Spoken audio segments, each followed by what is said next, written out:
তো গল্পটা শুরু হয় 1846 সালে। তখন সমুদ্রের ওপর ছিল জলদস্যুদের রাজত্ব। একদিন দেখা যায় জলদস্যুদের একটি জাহাজ চুপচাপ একটি ব্যবসায়ী জাহাজকে অনুসরণ করছে। তারা ধীরে ধীরে কাছে এগোচ্ছিল যেন হুট করে আক্রমণ করতে পারে। যখন জলদস্যুদের জাহাজটি খুব কাছে চলে আসে তখন ব্যবসায়ী জাহাজের একজন মানুষ দৌড়ে গিয়ে ঘণ্টা বাজাতে চায় যাতে সবাই সতর্ক হতে পারে, কিন্তু তার আগে জলদস্যুরা তাকে গুলি করে মেরে ফেলে। এদিকে ঘণ্টার শব্দ শুনেই ক্যাপ্টেন বোর্ডন দ্রুত বন্দুক তুলে নেন এবং তার লোকদের বলেন লগবুক পুড়িয়ে ফেলো। এই লগবুকে তাদের পুরো যাত্রার সব তথ্য লেখা ছিল, তাই সঙ্গে সঙ্গে সেটিতে আগুন লাগিয়ে দেওয়া হয়। জলদস্যুদের অর্ধেক লোক ডেকে দাঁড়িয়েছিল আর সেখানে যাকে পাচ্ছিল তাকে গুলি করে অথবা সমুদ্রে ফেলে দিয়ে মেরে ফেলছিল। আর বাকি জলদস্যুরা নিচে ডেকে নেমে যায় যাতে লুকিয়ে থাকা অন্য ক্রুদেরও ধরে ফেলতে পারে। তবে এত বিপদের মধ্যেও ক্যাপ্টেন বোর্ডন কিন্তু পিছু হটেন না। তিনি সাহসের সাথে লড়াই করেন আর কয়েকজন জলদস্যুকে মেরেও ফেলেন, কিন্তু শেষ পর্যন্ত দুইজন জলদস্যু তাকে ধরে ফেলে এবং অন্য একজন এসে তার মাথায় জোরে আঘাত করে তাকে অজ্ঞান করে দেয়। এরপর যখন বোর্ডনের জ্ঞান ফিরে আসে তখন সে দেখে তার জাহাজ এবং বেঁচে থাকা ক্রুদের সবাইও জলদস্যুদের দখলে চলে গেছে। তখন জলদস্যুদের ক্যাপ্টেন কর্নার তাকে জিজ্ঞেস করে, তোমার কাছে যে সোনার টুকরা আছে, মানে যার ওপর আমার চিহ্ন আছে, সেটা তুমি কোথায় পেয়েছো? বোর্ডন তো এই কথার কোনো উত্তরই দেয় না, বরং সে চুপচাপ করে থাকে। এরপর একটু খোঁজাখুঁজি করে জলদস্যুরা কিছু কাগজপত্র পায়। সেখান থেকে তারা জানতে পারে যে এই জাহাজটি কেইম্যান ব্র্যাক নামে একটি জায়গা থেকে এসেছে। এরপরে গল্প চলে যায় 6 দিন পরে সেই কেইম্যান ব্র্যাক দ্বীপে। সেখানে অর্শেল নামের এক মহিলা খুব চিন্তিত হয়ে আছে, কারণ তার স্বামী বোর্ডন এখনো বাড়ি ফিরেনি। প্রতিদিন সে দূরবীন নিয়ে সমুদ্রের দিকে তাকিয়ে থাকে, কিন্তু কোনো জাহাজ দেখতে পায় না। এদিকে বাড়ির ভেতরে বোর্ডনের মেয়ে এলিজাবেথ তার গোপন প্রেমিক ওয়েস্টার্নের সঙ্গে দেখা করে। ওয়েস্টার্ন তাকে বলে তারা দুজন এখান থেকে পালিয়ে গিয়ে নতুন জীবন শুরু করবে, কিন্তু এলিজাবেথ এতে রাজি হয় না। তার মন তো এতে কোনোভাবেই সায় দিচ্ছে না। ঠিক তখনই অর্শেল বাড়িতে ফিরে আর গেট খুলতে দড়ি দিয়ে বানানো তার ছোট্ট একটা অ্যালার্ম বেজে ওঠে। এই শব্দ শুনে এলিজাবেথ বুঝতে পারে কেউ এসেছে। এই শব্দে অর্শেলের ছেলে আইজ্যাকও জেগে ওঠে। আইজ্যাক আসলে হাঁটতে পারে না, তাই অর্শেল তার পায়ে ব্রেস পরিয়ে দিয়েছে। ওই ব্রেসের সাহায্যে এসে একটু একটু করে হাঁটার চেষ্টা করে। আইজ্যাক তখন তার মাকে জিজ্ঞেস করে, কোনো জাহাজ কি দেখা গেছে মা? কিন্তু অর্শেল বলেন না। এটা শুনে সে দেওয়ালের কাটা দাগগুলোর মধ্যে আরেকটি দাগ যোগ করে। প্রায় 60 দিন হয়ে গেছে তারা তাদের বাবাকে দেখেনি। এরপর অর্শেল এলিজাবেথকে অনেক বকাঝকা করে যে তোমার মন কোথায় থাকে? রান্নাঘরে 2টি পাত্রে আগুন লেগে গেছে, খেয়াল করনি? এতে মায়ের উপর রাগ করে এলিজাবেথ বলে, এই ছোট্ট বাজে দ্বীপে আমি আর থাকতে চাই না। পরে অর্শেল কিছু নারকেল জোগাড় করে এবং আইজ্যাকের জন্মদিনের জন্য একটি কেক বানায়। সে আইজ্যাককে একটি সুন্দর ছুরিও দেয় এবং বলে, তোমার বাবা এটা দিয়ে গেছেন, তিনি বলেছিলেন যদি ফিরতে দেরি হয় তাহলে তোমাকে দিয়ে দিতে। ছুরিটা দেখে অর্শেলের একটা পুরনো স্মৃতি মনে পড়ে যে কিভাবে এই ছুরির সাহায্যে একসময় কিছু খারাপ মানুষের হাত থেকে সে নিজেকে এবং তার লোকজনকে মুক্ত করেছিল। এদিকে সমুদ্রের তীরে দেখা যায় ওয়েস্টার্ন কিছু অদ্ভুত লোকের সঙ্গে লেনদেন করছে। কিছুক্ষণ পর এলিজাবেথ আইজ্যাকের টেবিলে একটি চিঠি রেখে চুপচাপ বাড়ি ছেড়ে চলে যায়, কিন্তু আবার সেই দড়িতে বাঁধা বোতল নড়ে ওঠে, মানে তার মার বানানো সেই অ্যালার্ম বেজে ওঠে। আর অর্শেলের ঘুম ভেঙে যায়। সে তো দ্রুত এলিজাবেথ ঘরে যায়, কিন্তু গিয়ে দেখতে পায় সে ওখানে নেই। তারপর যখন সে জানালা দিয়ে বাইরে তাকায় তখন দেখে এক অচেনা লোক বাড়ির বাইরে ঘুরে বেড়াচ্ছে। অর্শেল সঙ্গে সঙ্গে দরজা বন্ধ করে দেয়। সে আইজ্যাককে জাগিয়ে বলে তাড়াতাড়ি ব্রেস পরে নাও। তারপর সে মাটির নিচে লুকানো একটি ছোট্ট জায়গা থেকে বন্দুক বের করে এবং আইজ্যাককে লুকিয়ে রাখে। বাইরের লোকগুলো দরজা ভাঙতে শুরু করে এবং অর্শেলের নাম ধরে চিৎকার করতে থাকে। তখন হঠাৎ করে ছাদের মধ্যে একটি ছিদ্র হয় এবং দুইজন লোক ওপর থেকে ঘরের ভেতরে লাফিয়ে পড়ে। অর্শেল সঙ্গে সঙ্গে একজনকে গুলি করে ফেলে দেয়, কিন্তু অন্যজন পেছন থেকে তার উপর আক্রমণ করে। সে অর্শেলকে লাথি মেরে তার গলা চেপে ধরার চেষ্টা করে। অর্শেলও পাল্টা লড়াই করে বাঁচার চেষ্টা করে, কিন্তু তখন দুইজন জলদস্যু একসাথে তাকে আক্রমণ করে মারতে থাকে যতক্ষণ না সে দুর্বল হয়ে পড়ে যায়। এরপর স্কাউট নামে একজন লোক ঘরে ঢুকে তার কাছে টাকা দাবি করে। অর্শেল বলে ওই ছবির পেছনে দেখো, কিন্তু সেখানে শুধু একটি ছোট বাক্স পাওয়া যায় যেখানে কয়েকটা মুদ্রা ছাড়া আর কিছুই নেই। এতে স্কাউট খুব রেগে যায় এবং সোনার ব্যাপারে জিজ্ঞেস করে। অর্শেল বলে আমার কাছে শুধু এতটুকুই আছে। লোকটা যখন মুদ্রাগুলো তুলতে যায় তখন অর্শেল হঠাৎ ল্যাম্প ভেঙে একজনের মুখে ছুঁড়ে মারে এবং দ্রুত পালানোর চেষ্টা করে, কিন্তু লাভ হয় না। তাকে আবার ধরে ফেলা হয়। এবার স্কাউট সে সোনার টুকরাটা দেখায় যার ওপর একটা চিহ্ন আছে আর জিজ্ঞেস করে বাকি সোনা কোথায়, কিন্তু অর্শেল কোনো উত্তর দেয় না। যাওয়ার সময় স্কাউট বাকিদের বলে ওর হাড়গুলো ভেঙে দে, তাহলে বুঝতে পারবে আমি কে। ঠিক তখনই ক্যাপ্টেন কর্নার দ্বীপে পৌঁছে যায়। তাকে দেখেই দ্বীপের স্থানীয় বন্দর দেখভাল করা লোকটি জিজ্ঞেস করে তুমি কে, কিন্তু কর্নার সরাসরি কোনো উত্তর দেয় না। সে অদ্ভুত অদ্ভুত কথা বলতে থাকে যতক্ষণ না তার জলদস্যুরা দ্বীপের কাছে এসে পৌঁছায়। এদিকে এলিজাবেথ সমুদ্র তীরে ওয়েস্টার্নকে মৃত অবস্থায় দেখতে পায় এবং জোরে চিৎকার করে ওঠে। অন্যদিকে ফাদার ব্র্যাডলি যখন জলদস্যুদের আসতে দেখে তখন সে সবাইকে দ্রুত চার্চের ভেতর লুকিয়ে পড়তে বলে। এখন যেহেতু সবাই জলদস্যুদের ব্যাপারে জেনে গেছে তখন কর্নার সরাসরি জিজ্ঞেস করে অর্শেল কোথায়, কিন্তু ওই জায়গার তত্ত্বাবধানে থাকা লোকটা তার কথায় কোনো আনসার না দিয়ে উল্টো লড়াই করার জন্য প্রস্তুত হয়ে যায়। এরপর জলদস্যুরা ওখানে সরাসরি গুলি চালায় এবং কিনারে থাকা কামান চালানোর লোকটিকে মেরে ফেলে। কর্ণা সেই লোকটার মাথায় জোরে ধাক্কা মেরে তাকে মেরে ফেলে। এদিকে বাড়ির ভেতরে জলদস্যুরা অশ্লীলের গলায় দড়ির ফাঁস লাগিয়ে তাকে ঝুলিয়ে দেয়। অশ্লীল বুদ্ধি করে তার আঙুলগুলো দড়ি আর গলার মাঝখানে ঢুকিয়ে রাখে যাতে তার শ্বাস বন্ধ না হয়ে যায়। ঠিক তখন লুকিয়ে থাকা আইজ্যাক ভয় পেয়ে তাকে ডাক দিয়ে বসে। এতে জলদস্যুরাও টের পেয়ে যায় ওখানে কেউ একজন আছে। ছেলেকে বাঁচানোর জন্য অশ্লীল হঠাৎ স্বাভাবিক থাকার অভিনয় বন্ধ করে দেয়, এমনকি জলদস্যুদের ভাষায় কথা বলতে শুরু করে। এরপর হঠাৎ করে একটি কৌশল ব্যবহার করে সে দড়ি থেকে নিজেকে মুক্ত করে ফেলে। এরপর তো একসাথে দুইজনের সঙ্গে লড়াই শুরু করে। হাতের কাছে যা পায় সবকিছুই সে অস্ত্রের মতো ব্যবহার করতে শুরু করে, আর সুযোগ বুঝে সে তার ছুরিটা তুলে নেয়। একজন লোক তখন দড়ি টেনে তাকে আটকানোর চেষ্টা করে, কিন্তু অশ্লীল বুদ্ধি করে দড়িটাও কেটে দেয়। তখন একজন লোক কাছে আসতেই সে তাকে বারবার ছুরি মারে, তবে অন্য একজন এসে আবার তাকে দেওয়ালের দিকে ছুঁড়ে মারে। তাই অশ্লীল একটি স্পাই গ্লাস দিয়ে তাকে আঘাত করে আর ছুরি দিয়ে তার মুখটাই কেটে দেয়। ওই লোকটা যখন তার ভাইকে মারতে দেখে তখন রাগে অশ্লীলকে জানালা দিয়ে বাইরে ছুঁড়ে ফেলে দেয়। অশ্লীল মাটিতে পড়ে গিয়ে ধীরে ধীরে হামাগুড়ি দিয়ে দূরে সরে যাওয়ার চেষ্টা করে, কিন্তু সেই লোকটা স্পাই গ্লাস দিয়ে তার উপর আক্রমণ করে। তখন অশ্লীল একটি ঝিনুকের খোল দিয়ে তাকে আঘাত করে মাটিতে ফেলে দেয়, আর মারতে মারতে তার স্বামীর ব্যাপারে জিজ্ঞেস করতে থাকে, কিন্তু লোকটা কোনো উত্তর না দিয়ে ওখানে মারা যায়। এদিকে লুকিয়ে থাকা আইজ্যাক তো এসব সবকিছু দেখছিল। অন্যদিকে সমুদ্র তীরে অনেক মানুষ মিলে কর্ণার ওপর আক্রমণ করে, কিন্তু কর্ণার তো খুবই শক্তিশালী যোদ্ধা, সে একে একে সবাইকে মেরে ফেলে। এদিকে নৌকার অফিসার কামান জ্বালিয়ে দিয়েছিল, কিন্তু কর্ণার ঠিক সময় পৌঁছে সেটাকে নিভিয়ে দেয়। ঠিক তখনই এলিজাবেথ সাহায্য খুঁজতে খুঁজতে সেখানে আসে, কিন্তু জলদস্যুদের দেখে সে ভয়ে দ্রুত একটি ঝুপড়ির পেছনে লুকিয়ে পড়ে। তখন বন্দরে দায়িত্বে থাকা কর্মকর্তা কর্ণারকে সতর্ক করে বলে, রয়্যাল নেভি এখানে প্রায়ই আসে, তুমি খুব বড় ঝুঁকি নিচ্ছ, ভালোই ভালো এখান থেকে চলে যাও। কিন্তু কর্ণার শুধু জিজ্ঞেস করে, সিগন্যাল পাঠানোর জায়গাটা কোথায়, আমাকে সেটা বলো। অফিসার উত্তর না দিলে কর্ণা তাকে হুমকি দিয়ে বলে যে, আমি জানি চার্চের ভেতরে মানুষ লুকিয়ে আছে, আমি এই কামানটা চার্চের দিকে ঘুরিয়ে গুলি করে দেব। এটা শুনে ভয় পেয়ে তখন অফিসার বলে দেয় যে দ্বীপের অন্য পাশে একটি উঁচু পাহাড়ে সিগন্যাল পাঠানোর ব্যবস্থা আছে। কিন্তু তারপরও সে অফিসারের দিকে কামান ছুড়ে দেয় এবং অফিসারের শরীর ছিন্ন ভিন্ন হয়ে যায়। ঠিক তখনই স্কট সেখানে এসে বলে, আমরা অশ্লীলকে ধরে ফেলেছি। এদিকে বাড়ির ভেতরে অশ্লীল আইজ্যাককে লুকোনোর জায়গা থেকে বের করে আনে। তখন আইজ্যাক মাটিতে একটি সোনার বার দেখতে পায়। তারপর তারা দ্রুত দরকারি জিনিসপত্র গোছাতে শুরু করে, তবে হঠাৎ করে বোতল নড়ে ওঠার শব্দ হয়। অশ্লীল সঙ্গে সঙ্গে জানালার দিকে বন্দুক তাক করে, কিন্তু দেখা যায় ওখানে ফাদার ব্র্যাডলি এসেছে। তাই অশ্লীল দ্রুত মুখ ধুয়ে কাপড় বদলে নেয়, আর ব্র্যাডলি তাকে সমুদ্র তীরে কি হয়েছে সব খুলে বলে। তখন আমরা দেখতে পাই অশ্লীলের পিঠে একটি চিহ্ন আছে, ঠিক সেই একই চিহ্ন যা সোনার বারের উপর খোদাই করা ছিল।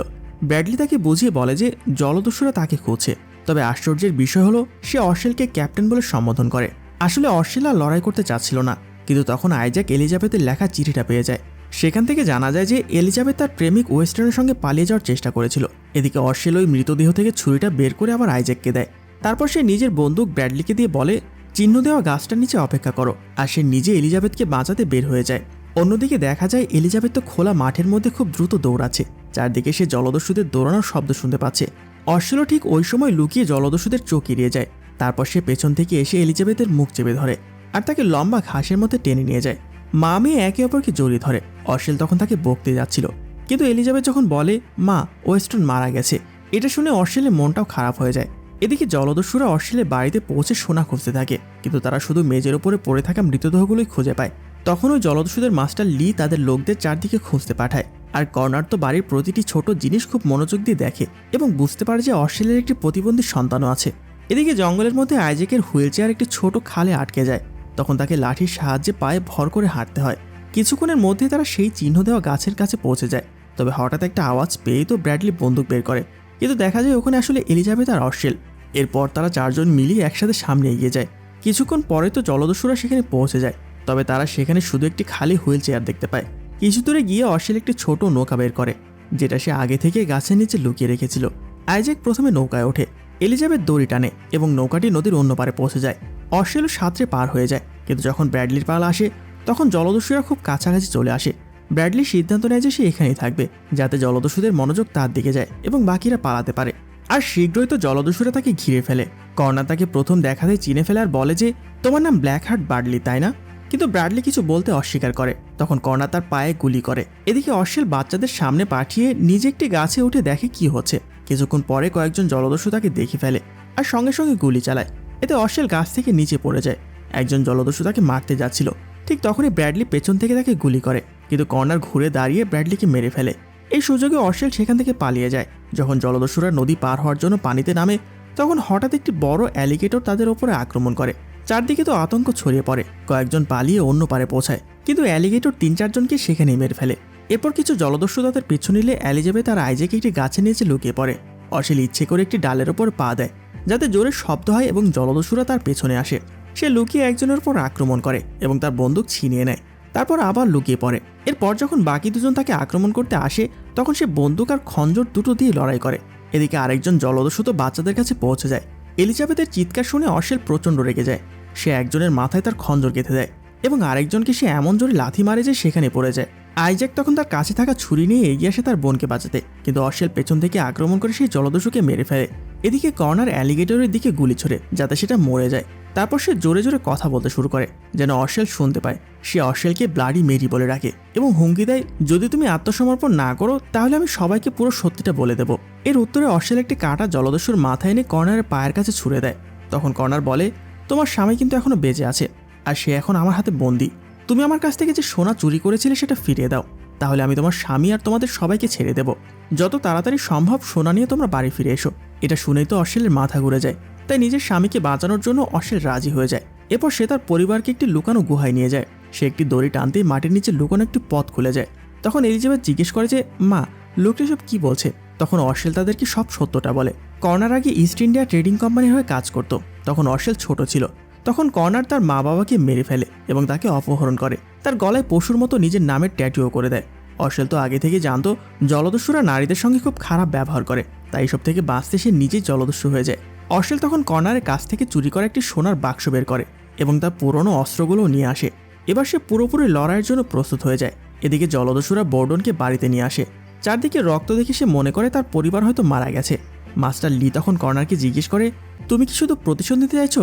কর্নার বলে, এটা কোনো প্রতিশোধ নয়, এটা আমার করাই লাগবে। যদি তাকে না মারি তাহলে সে আমাদের সবাইকে মেরে ফেলবে। ওদিকে গুহার ভেতরে আইজ্যাক ভুল করে একটি গ্রেনেড তুলে নেয়। এটা দেখে অশেল অনেক রেগে যায় আর বাচ্চাদের বাইরে পাঠিয়ে দেয়। এরপর সে তার পুরনো আর্মার বের করে এবং অনেক অস্ত্র পরে নেয়। ওখানে যাওয়ার আগে সে বাচ্চাদের একটি লুকানো নৌকা দেখিয়ে বলে, প্রয়োজনে এখান থেকে পালানোর জন্য কিন্তু সবসময় প্রস্তুত থাকবে। এদিকে সন্ধ্যায় তো জলদস্যুরা বোর্ডেনের উপর অনেক অত্যাচার করছিল আর কর্নার তখন তাকে আরও উত্তপ্ত করে বলে যে, আমি আর অশেল শুধু ক্যাপ্টেনই ছিলাম না, আমরা একে অপরকে ভালোবাসতামও। কিন্তু বোর্ডন তো তার কথায় বিশ্বাস করে না। ঠিক তখনই অশেল একটি কুয়োর ভেতর থেকে বের হয়ে আসে। সে আগে থেকে গ্রেনেড দিয়ে একটি ফাঁদ তৈরি করে রেখেছিল। অশেল তো প্রথমে জোরে তলোয়ার চালিয়ে এক জলদস্যুকে মাটিতে ফেলে দেয়। তার শরীর ধপ করে মাটিতে পড়ে যায়। তাই এর পরে আর এক মুহূর্ত সময় নষ্ট না করে সে বাড়ির পেছনে দৌড়ায়। এরপর সে মাটিতে রাখা একটি খুব গরম হাঁড়িতে কিছু ফেলে দেয়। সাথে সাথে চারদিকে ধোঁয়া ছড়িয়ে পড়ে। সেই ধোঁয়ার সুযোগ নিয়ে সে আরেকজন প্রহরীকেও মেরে ফেলে। তারপর সে বেডরুমে ঢোকে আর অবশেষে বোর্ডনকে খুঁজে পায়। বোর্ডন তাকে না জানিয়ে সোনা নিতে যাওয়ার জন্য তার কাছে ক্ষমা চায়। সে বলে যে আইজ্যাকের চিকিৎসার জন্য সে একজন ডাক্তার খুঁজতে গিয়েছিল। এদিকে বাইরে প্রহরীরা তাদের বিশেষ করে সিটি বাজায়, কিন্তু ভেতরে থেকে কোনো উত্তর না পেয়ে তারা বুঝে যায় যে অশেল আশেপাশে আছে এবং তাদের লোকদের একে একে মেরে ফেলেছে। তাই তারাও তখন মরিয়া হয়ে অশেলকে খুঁজতে শুরু করে। অশেলও তাদের আসার শব্দ শুনতে পায়, কিন্তু সে সময় মতো বোর্ডনের শিকল খুলতে পারে না। তাই সে বোর্ডনের কাপড়ের মধ্যে একটি ছুরি লুকিয়ে দিয়ে বলে যে, সুযোগ পেলে আমি তোমাকে বাঁচাবো। তবে যাওয়ার আগে সে বোর্ডনকে একটা কিস করে আর প্রহরীরা আসার আগে সে জানালা দিয়ে বেরিয়ে যায়। কিন্তু বাইরে জলদস্যুরা অশেলকে ঘিরে ফেলে। তারা কাছে আসতে অশেল একটি গ্রেনেড চালু করে ছুড়ে দেয়। ওই বিস্ফোরণে একজন জলদস্যু উড়ে যায়। তখন কর্নার বাইরে এসে বলে, যদি অশেল তাকে ওই সব সোনা দিয়ে দেয় তাহলে সে তার স্বামীকে ছেড়ে দেবে। তখন অশেল একটা কুয়োর ভেতর থেকে সোনার বাক্স বের করে দেখায়। আর এরপর যখন বোর্ডনের শিকল খোলা হচ্ছিল তখন কর্নার অশেলকে বলে, আমি তোকে ডাচদের জাহাজ থেকে বাঁচিয়েছিলাম, আমি না থাকলে তুমি হয়তো কোনো পতিতালয়ে পড়ে থাকতে। একথা শুনে বোর্ডন ভীষণ রেগে যায় এবং ঘুরে দাঁড়িয়ে কর্নারের সাথে লড়াই শুরু করে। এদিকে অন্য জলদস্যুরা সোনা নিতে এগিয়ে আসতেই অশেল তার গ্রেনেডের ফাঁদ আর বন্দুক দিয়ে তাদের দূরে রাখে। এ সময় লি কোনোভাবে অশেলের কাছে পৌঁছে যায় এবং তার হাতে থাকা সব গ্রেনেডের দড়ি কেটে দেয়। এদিকে কর্নার আবার তলোয়ার দিয়ে বোর্ডনকে মারতে যায়, কিন্তু বোর্ডন খালি হাতে তার তলোয়ার ধরে ফেলে। এদিকে অশেল লিকে সহজে হারিয়ে ফেলে, কিন্তু যখন সে দেখে কর্নার বোর্ডনের উপর প্রায় জিতে গেছে তখন সে আত্মসমর্পণ করে। তবুও কর্নার বলে, আমি যেভাবে হোক ওকে মেরে ফেলবো। এটা দেখে তো অশেল তাকে বাঁচাতে দৌড়ে যায়, কিন্তু লি তার পায়ে গুলি করে। গুলি লাগতে তো অশেল মাটিতে পড়ে যায়। এই সুযোগে কর্নার বোর্ডনের বুকে তলোয়ার ঢুকিয়ে দেয়, কিন্তু অশেল তখনও তার স্বামীকে বাঁচিয়ে রাখার চেষ্টা করে। সে তার সাথে কথা বলতে থাকে যাতে সে জ্ঞান না হারায়, কিন্তু কিছুক্ষণের মধ্যেই তাকে হতাশ করে দিয়ে বোর্ডন সেখানে মারা যায়। এবার তো অশেল প্রচণ্ড রেগে যায়। সে আবার তলোয়ার তুলে নেয়, কিন্তু কর্নার দ্রুত তাকে নিরস্ত করে দেয়। তখন অশেল তাকে জিজ্ঞেস করে যে, তুমি তো সোনা নিয়ে চলে যেতে পারতে, কিন্তু এটা তুমি কি করলে? কর্নার তখন বলে, ওইসব সোনা তো আমার লোকদের জন্য, আমি তো এসেছি তোমার ওপর ঘোষিত পুরস্কারটা নিতে। এই কথা শুনে অশ্লীল একটি মশাল তুলে সোনার বাক্সে পাতা দড়িতে আগুন লাগিয়ে দেয়। এটা দেখে কর্নার দ্রুত পিছিয়ে যায়। অশ্লীল সঙ্গে সঙ্গে কুয়োর মধ্যে ঝাঁপ দেয়, কারণ সে সোনার বক্সের নিচে একটি বোমা বসিয়ে রেখেছিল। বিস্ফোরণে তখন পুরো কুয়ো ভেঙে পড়ে, কিন্তু অশ্লীল একটি গোপন সুড়ঙ্গে লুকিয়ে যায়। এদিকে বাড়িতে লি খুব রেগেছিল, কারণ বিস্ফোরণে মারা যাওয়া জলদস্যুদের মধ্যে তার ছেলেও ছিল, আর সব সোনা বিস্ফোরণেও নষ্ট হয়ে গেছে। সে কর্নারকে বলে, সব দোষ তোমার, তুমি অশ্লীলের কাছ থেকে কী চাও জানি না, কিন্তু আমি আর এই ব্যাপারে অংশ হতে চাই না। সে বলে মিশন শেষ এবং তার লোকদের নিয়ে চলে যেতে বলে। কিন্তু যাওয়ার আগে তো কর্নার লিকে তার সাথে এইভাবে কথা বলার জন্য ওখানে গুলি করে মেরে ফেলে। তারপর সে অন্য জলদস্যুদের বলে, আমি এসব করছি স্বাধীনতার জন্য, তোমরা কি সবসময় সেনাদের ভয়ে থাকতে চাও? সে আরও বলে, রাজা তো অলরেডি ঘোষণা করে দিয়েছে যদি অশ্লীলকে ধরা যায় তাহলে তোমাদের সব অপরাধ ক্ষমা করে দেবে। কর্নার তখন সবাইকে আরও বোঝায় যে স্বাধীনতা সব কিছুর ওপরে, টাকা বা সোনার থেকেও। এই কথা শুনে সব জলদস্যুই তার সাথে যেতে রাজি হয়। তারা যখন বাড়িতে আগুন লাগাচ্ছিল তখন একজন জলদস্যু সেই লুকানো পথ খুঁজে পায়, যেটা ওই গুহার দিকে যায়। এদিকে গুহার ভেতরে অশ্লীল ব্যথা কমানোর জন্য মদ খাচ্ছিল। এলিজাবেথ তার ক্ষত পরিষ্কার করে ব্যান্ডেজ করছিল। অশ্লীল তখন বাচ্চাদের বোর্ডনের মৃত্যুর কথা জানায়, তারপর মোমবাতির গরম মোম দিয়ে নিজের ক্ষত সিল করে দেয়। এলিজাবেথ তখন তার মাকে জিজ্ঞেস করে, এই বইয়ের যে ভয়ঙ্কর গল্পগুলো লেখা আছে সেগুলো কি সত্যি মা? অশ্লীল বলে, হ্যাঁ, আমি একসময় খুব খারাপ মানুষ ছিলাম। কিন্তু এলিজাবেথ বলে, না, তুমি কখনো খারাপ ছিলে না, তুমি যা করেছো পরিস্থিতির জন্যই করেছো, আর এখন তুমি পুরো বদলে গেছো। এই কথা শুনে অশ্লীলের ভেতরে আবার নতুন করে লড়াই করার শক্তি জেগে ওঠে। এরপর বাচ্চারাও তাকে সাহায্য করে। তিনজন মিলে গুহার মধ্যে অনেক রকম ফাঁদ তৈরি করে। সব কাজ শেষ হলে অশ্লীল বাচ্চাদের নৌকার ঘরে লুকিয়ে রাখে।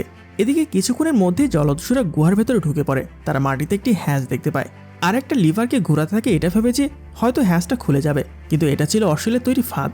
সাথে সাথে ওই জলদস্যুরা ওখানে মারা যায়। তারপর জলদস্যুরা নিজেরাই হ্যাঁচ খুলে ফেলে, আর ভেতরে তারা অশ্লীলকে লুকিয়ে থাকতে দেখে। সাথে সাথে দুই দিক থেকে গুলি চলতে শুরু হয়। এর মধ্যে অর্ধেক জলদস্যু সামনে এগিয়ে যায় এবং তারা নৌকার ঘরের দরজা খুঁজে পায়। এই হামলাকারীদের থামানোর জন্য এলিজাবেথ এক্সপ্লোসিভে আগুন লাগিয়ে দিল। অশ্লীলের কাছে অনেক গুলি ছিল, তাই সে একের পর এক পাইরেটদের মারতে থাকে। যখন তারা তাদের বন্দুক রিলোড করছিল তখন সে একটি ল্যাম্পে গুলি করে। ল্যাম্পটি পড়ে গিয়ে এক পাইরেটের শরীরে আগুন ধরে যায়। এরপর কর্নার টানা অনেক রাউন্ড গুলি চালায়, যার ফলে অশ্লীলকে বাধ্য হয়ে লুকিয়ে পড়তে হয়। এরপর এলিজাবেথ আইজ্যাককে নৌকার দিকে পাঠিয়ে দেয়। তখন স্কাউট নামে সে পাইরেট এলিজাবেথের পেছনে এসে দেখতে পায় এই মেয়েটির কাছেও ঠিক একই রকম ম্যাচিং নেকলেস আছে। আর যখন সে এলিজাবেথকে ধাক্কা দেয় তখন ঠিক সেই মুহূর্তে এলিজাবেথ একটি দড়ি টেনে ধরে। এটা ছিল একটি ফাঁদ, আর সেখান থেকে বের হয়ে একটি তীর এসে সরাসরি স্কাউটের শরীরে বিঁধে যায়। এরপর ওখান থেকে যাওয়ার আগে এলিজাবেথ ওয়েস্টার্নের নেকলেস নিয়ে নেয়। অন্যদিকে গুহার ভেতরে পাইরেটরা এখনও অশ্লীলকে খুঁজছিল। সে অন্ধকারে ঘুরে ঘুরে একে একে সবাইকে মেরে ফেলছিল। তখন কর্নার একে বেঁচেছিল, আর অশ্লীল একটি পাথরের আড়ে লুকিয়েছিল। কর্নার তখন তাকে সামনাসামনি লড়াইয়ের জন্য চ্যালেঞ্জ করে বসে। অন্যদিকে সমুদ্রের তীরে আইজ্যাক ও এলিজাবেথ নৌকাটি প্রস্তুত করে ফেলেছিল, কিন্তু যখন তারা ওপরের দিকে তাকায় তখন তো পুরো অবাক হয়ে যায়, কারণ কেউ নেভিকে সিগন্যাল দিয়ে সেখানে ডেকে এনেছে। আসলে এই সিগন্যাল কর্নারই দিয়েছিল, কারণ সে অশ্লীলকে প্রথম থেকে নেভির হাতে তুলে দিতে চেয়েছিল। কিন্তু তখনই অশ্লীল গুহা থেকে বেরিয়ে আসে। তারা দুজনেই নিজেদের তলোয়ার দিয়ে একে অপরের ওপর আক্রমণ করে। কিছুক্ষণ তাদের মধ্যে তীব্র লড়াই চলে। অশ্লীল তো প্রায় পাহাড়ের কিনারা থেকে পড়েই যাচ্ছিল, কিন্তু নিজেকে সামলে নিয়ে আবার লড়াই চালিয়ে যায়। একে অপরকে অনেকবার আঘাত করার পর অবশেষে অশ্লীল কর্নারের বুকে ছুরি ঢুকিয়ে দেয়। কিন্তু কর্নারও তো কম যায় না, সে মাথা দিয়ে আঘাত করে অশ্লীলের পায়ে ছুরি মেরে দেয়। এরপর সে অশ্লীলকে ঘুষি মেরে আত্মসমর্পণ করতে বলে, কারণ যদি সে স্বাধীনতা চায় তাহলে তাকে অশ্লীলকে জীবিত ধরিয়ে দিতে হবে। অশ্লীল হার মানতে অস্বীকার করে এবং সুযোগ পেয়ে কর্নারের চোখে বালি ছুঁড়ে মারে। এতে তো সে কর্নারের হাত থেকে বেঁচে যায় ঠিকই, কিন্তু এবার কর্নার একটা জ্বলন্ত কাঠ অশ্লীলের দিকে ছুঁড়ে মারে, আর অশ্লীল সেই জ্বলন্ত কাঠই নিজের অস্ত্র হিসেবে ব্যবহার করতে লাগে। তবে কর্নার এইবারও তাকে মাটিতে ফেলে দেয় আর আত্মসমর্পণ করতে বলে, কিন্তু অশ্লীল বলে যে মরে গেলেও আমি তোকে ছাড়বো না। এটা শুনেই তো কর্নার প্রচণ্ড রেগে যায়, আর যখনই তাকে মারতে যাচ্ছিল তখনই পেছন থেকে এলিজাবেথ এসে কর্নারের দিকে গুলি চালায়। এই সুযোগে অশ্লীল আবার আক্রমণ করে কর্নারকে মেরে ফেলে। এলিজাবেথও তখন দৌড়ে এসে অশ্লীলকে সাহায্য করে। তখন অশ্লীল তাকে বলে যে ওই লগবুকে তুমি ঠিকই পড়েছিলে, আমার আসল নাম মিরিয়াম। অন্যদিকে তাদের ওই নৌকা নিয়ে যখন আইজ্যাক এদিকে এগিয়ে আসছিল তখন সে খেয়াল করে যে ওই নৌকার ভেতরেই তার মা সমস্ত সোনা লুকিয়ে রেখেছে, যেটা ওই জলদস্যুরা খুঁজতে এখানে এসেছিল। এটা দেখে তো সে অনেক খুশি হয়ে যায়, কারণ হতে পারে এই সোনাই তাদের পরবর্তী জীবনে বেঁচে থাকার রসদ। আর এখানেই শেষ হয়ে যায় আমাদের আজকের এই দমদমার অ্যাকশন মুভিটি। তো প্রিয়াঙ্কা চোপড়ার লড়াই তোমাদের কাছে কেমন লেগেছে? আমার কাছে কিন্তু বেশ দারুণই লেগেছে।